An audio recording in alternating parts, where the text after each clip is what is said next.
I'm still alive, and today I'm going to be talking about the best days of my life. Now, I'm only 16 years old, and I know that's not a lot in the grand scheme of things. However, I do know with absolute certainty what the 31 best days of my life have been. Now, I've had a lot of good days, but without a doubt, the best ones are yearly trips to Disneyland. We have been to Disneyland 11 times, and those are always the happiest days of my year. Our family first went when I was 4, and I was introduced to a place that I thought only existed in storybooks. I was swept up by the magic almost immediately, and I remember two main things from my first trip to the happiest place on Earth. The first one was that incredible magical feeling of excitement and wonder, but the second was Jedi Training Academy. So in Disneyland, before Galaxy's Edge came around, all of the Star Wars related stuff happened in Tomorrowland, and one of those was the Jedi Training Academy, where the Jedi on stage would call up about 20 random kids for the audience and teach them lightsaber fighting positions. Then, midway through, it's interrupted by some stormtroopers and Darth Vader. Now, 4-year-old Scott was a big Star Wars fan, and he thought the stormtroopers and Darth Vader were so cool. But when Darth Maul did a flying leap onto the stage,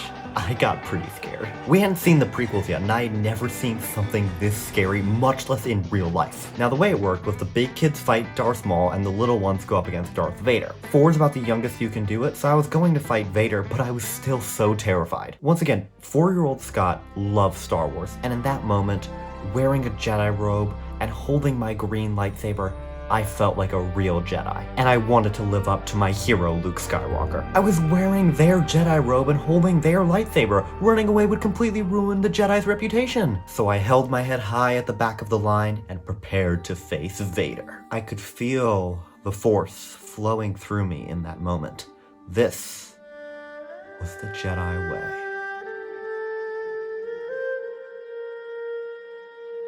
And I looked back over at Darth Maul, started to cry, took off my Jedi robe, threw down my lightsaber, and ran back to my mom in the crowd. Yeah, that's right, you're talking to a Jedi Training Academy dropout. But the story does actually have a happy ending. Now, the Disney staff can't break character, so Darth Maul couldn't have, come over and comforted and talked to me. But I think he handled it perfectly. He came over to our section of the crowd to go around and scare people, something he'd been doing already.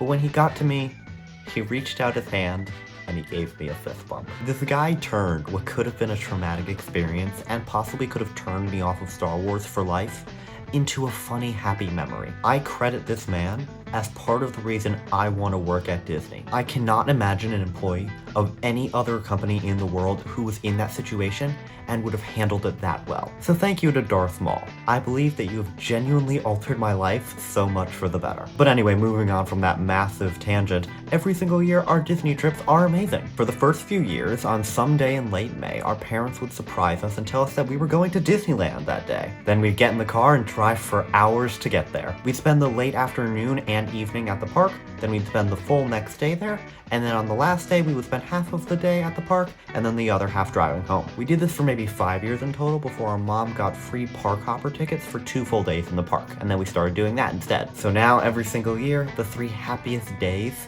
are driving to the park, and then the 2 days we spend there. And I love every single aspect of this trip down to the last minute detail. We stay at the same hotel, we stop at the same gas station on the way, we eat at the same restaurants, we even sometimes go on the rides in the same order. When we went last May, the park was open for a total of 31 hours because they had to close one day, and in that time we spent 29.5 hours in the park. Hopefully one year we'll get the big 32 hours. Now I'm gonna end this here because if I start talking about our actual time in the park, it will take up at least another 10 minutes. So I might discuss that in a separate video at some point. But truly, I am never ever happier than those 3 days each year. Also, as for the math on the 31 days, it's been 10 years of 3 best days a year, and then just 1 day for our first time. Nate, I'll see you on Monday.